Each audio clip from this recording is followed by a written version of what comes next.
and Palestinians who support that solution, and even Hamas now is groping towards a two-state solution. And let me just mention Hamas, because I think the approach to political Islam has been one of, amongst many, the biggest mistakes.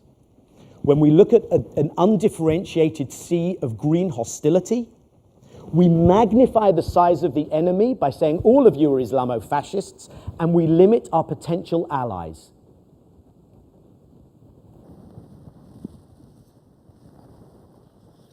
We have to see the differences within political Islam. Hamas is not Al-Qaeda. The Muslim Brothers participate in elections. Sure, it's very difficult with them, but we have to try and reach agreed rules of the game, because some of the political Islamists may be the best bulwark against Al-Qaeda. Difficult thing to get one's head around, but they may well be. And they're going to be the ones who benefit when there are democratic elections, and anyone who didn't foresee that had never been to the Middle East. Oh yes, that makes up most of the people who were running Middle East policy during this administration. And I want to, look, I think sometimes the Israel-America relationship resembles the best friend and the drunk driver.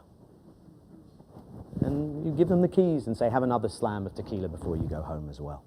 But I want to say one other thing. There is a problem with the way this is all structured. Peter Layden talked about thinking about new ideas and restructuring things. I don't think it can work when you're asking an occupied people to negotiate their deoccupation with their occupier and provide security for the occupier in the process of deoccupation. I don't see how that framing works. I want to close by saying something about the domestic politics of this. Yes, we've talked about Obama's new fundraising. Yes, we've talked about Netroots organizing. The Middle East is more important now. You can't avoid it. And I want to tell you about something that I think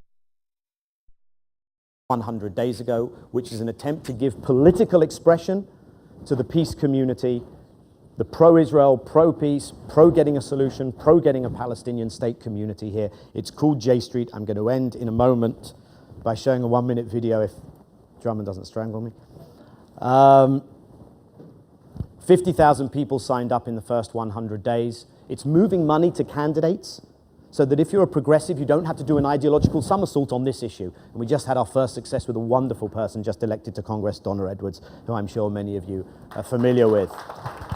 Not that we didn't get her elected, she got herself elected, but we also backed her, and she was happy to have that support so that she could, stand up on this issue. There is no support network for progressives between here and the region that mirrors what the other side have. The other side have the neocons, the Christian right, the hawkish Jewish organizations, funding settlers, lobbying for the Chalabis of this world. American policies suffocate progressive movements from all sides in the region, Israel and elsewhere, and there's no comparative support network. I don't want to make this a plug for J Street. I do want to show you 1 minute of that video, and then I'll close in one sentence.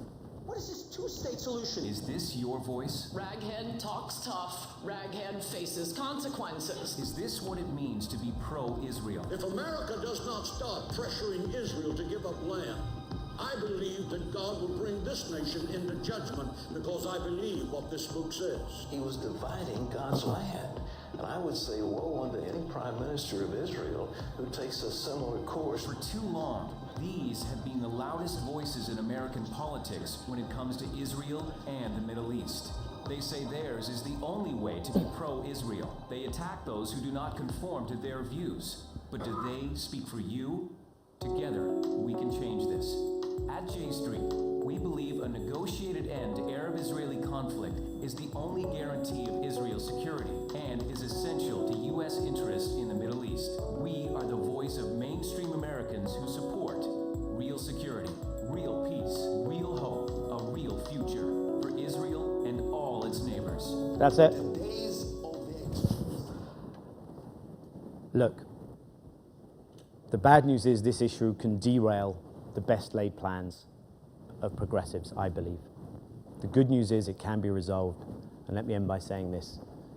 Let's end the language of being pro-Israel or pro-Palestine. Let's be pro-ending the occupation, pro-peace, and pro-getting this done, because it can be done. Thank you very much.